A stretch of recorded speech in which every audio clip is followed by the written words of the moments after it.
Hey guys, welcome everybody to day 31 of the trading marathon here on this channel. My name is Daniel, and today, personally for me, is a special day because yesterday I finished my minimum goal of the running challenge that I set out for myself, but I obviously will, continue running the half marathons until day 42 of the trading marathon every single day. But I want to give you a quick recap of the runs that I previously made, and also like a statistical overview of the work and the amount of hours and so on that it took to complete this exercise. And I also obviously will show you the rules of the flat pattern, and we will also get some practice in. I will show you the flat on the chart, how it looks, how it develops. But actually this topic that I just announced is a very, very important one, because you might ask yourself right now on day 31, what has all the running stuff to do with trading? And my friend, I can tell you really a lot, 100% more than you think, okay? Because I want to explain this to you. I want to explain this to you with a life lesson, or with, like something out of my life, so that you really understand what this is all about. I always, when I was a kid, I imagined myself, making $1 million when I'm about the age of 40, 50 years, And I always imagined after I made $1 million, when I would probably be 40, 50 years old, I will just, stop working and do nothing from that moment on.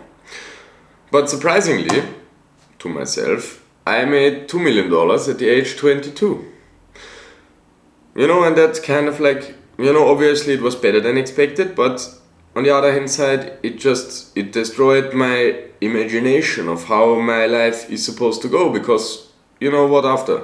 What's there to do after? I always had in my mind that, after 1-2 million, it's like a finish line. But when this happens at age of 22, there is absolutely no finish line. What was I supposed to do the rest of my life?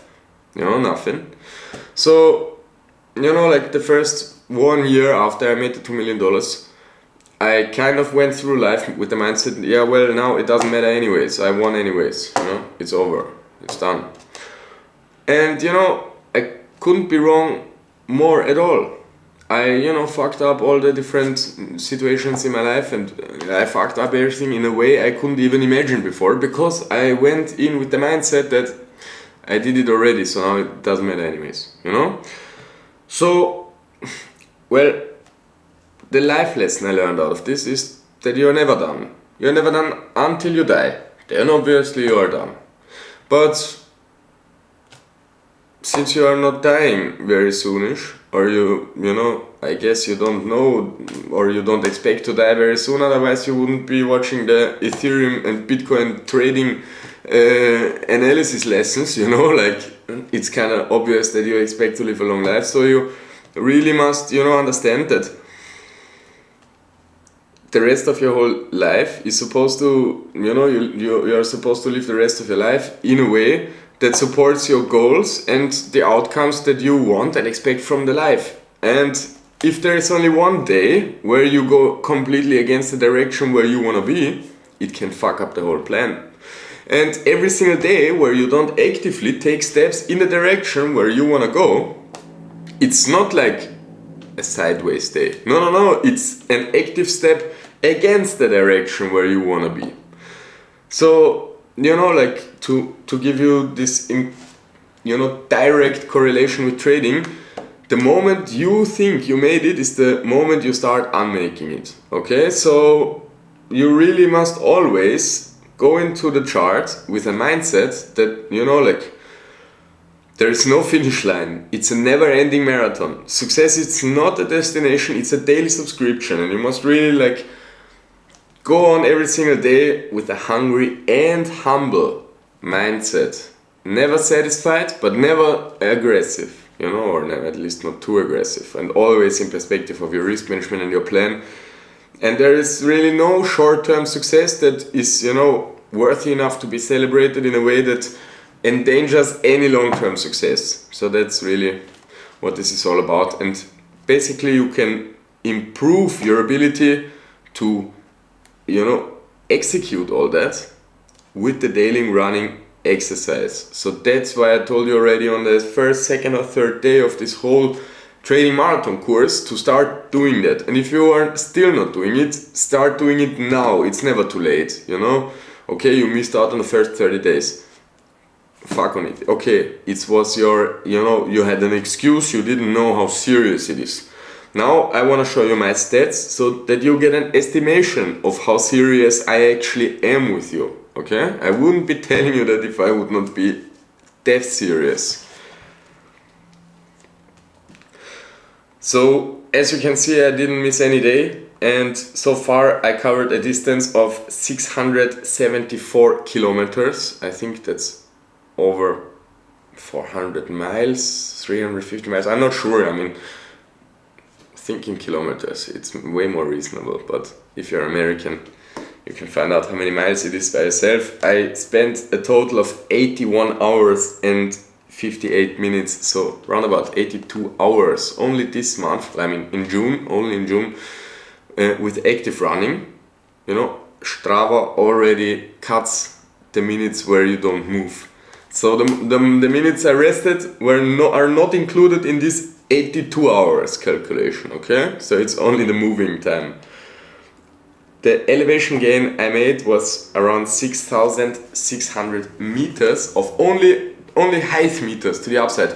I mean, let's check out how high is the Mount Everest.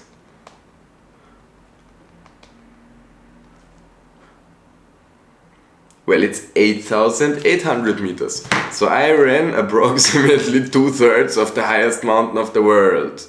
Uphill. In 82 hours. Only in June, okay? And then, let's check out, yeah, total activities 30. And I mean, I got in pretty good shape. I mean, I want to show you also how this, you know, formed my body. It's kind of like a transformer. Yes, because I was actually, after I made the $2 million, I was going into a very fat phase of my life. Yes, because I thought it doesn't matter anymore, I can eat whatever I want and I don't need to do anything. So that's why I got pretty unhealthy and pretty sick, you know. But the 30 days already, they show effect. So basically, if you want to lose some weight, you simply need to go 82 hours of movement time running, you know, pure movement time, and then you will be very fit. You can trust me on that, my friend. Yes, and I mean, yes, I really hope you also see results and you see improvement for yourself. But the point of this video really, I mean, also we are going in the flat pattern very detailed. We don't forget on that.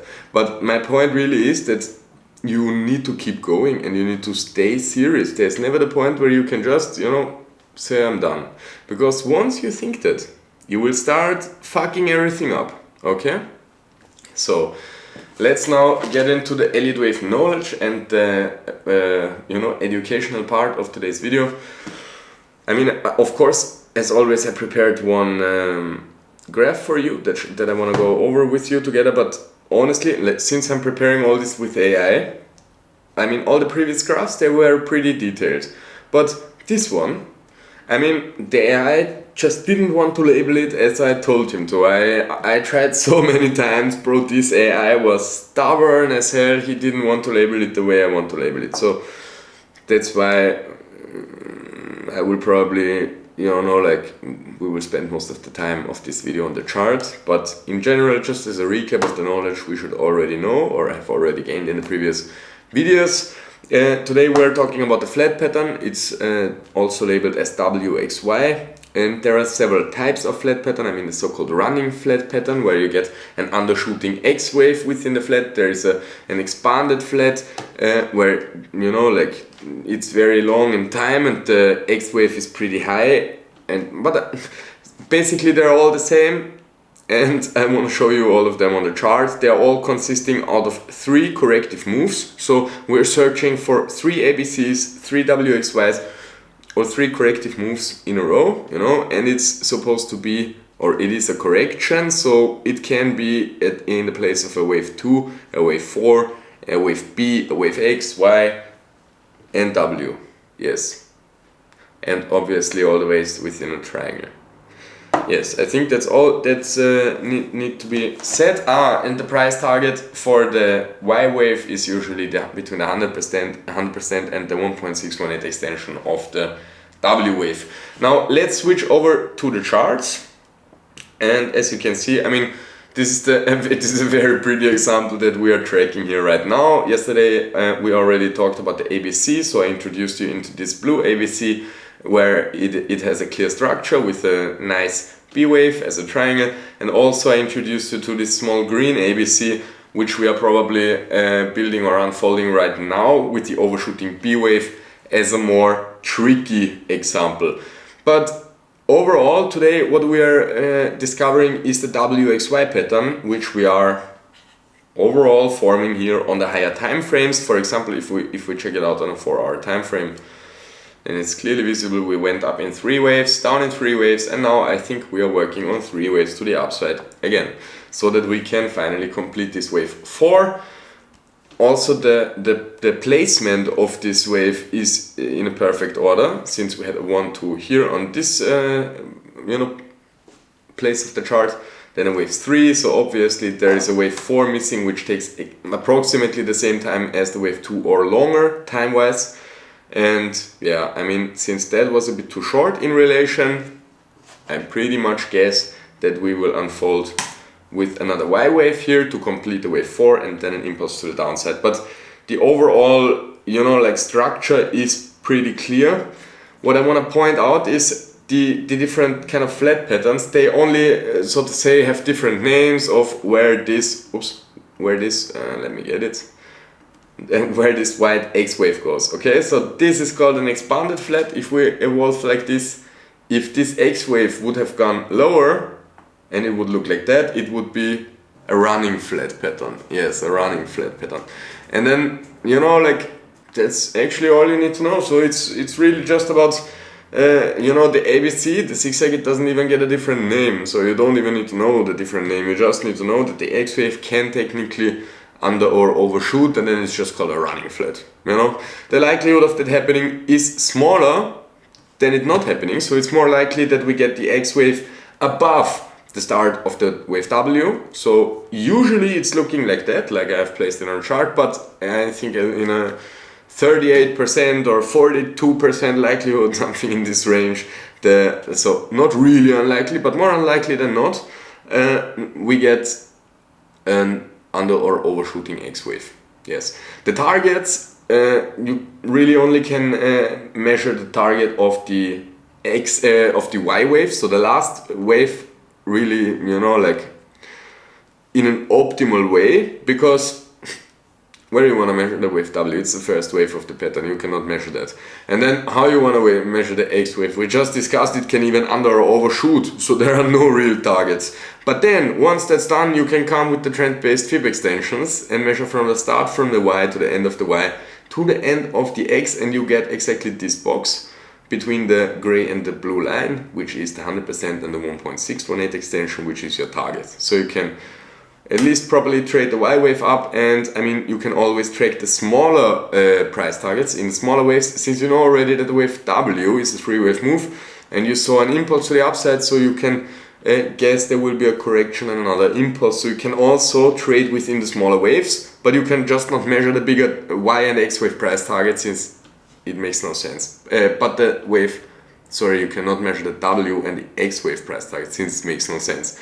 But the Y wave target you can really nicely measure just by doing exactly as I showed you right now. Well guys, I hope you liked this content, I hope you enjoyed this information and the video. Stay hard, also keep up with the running, you are never done, and we see each other in tomorrow's video, where we will discuss the WXY XZ, so-called 333. See you then, ciao ciao.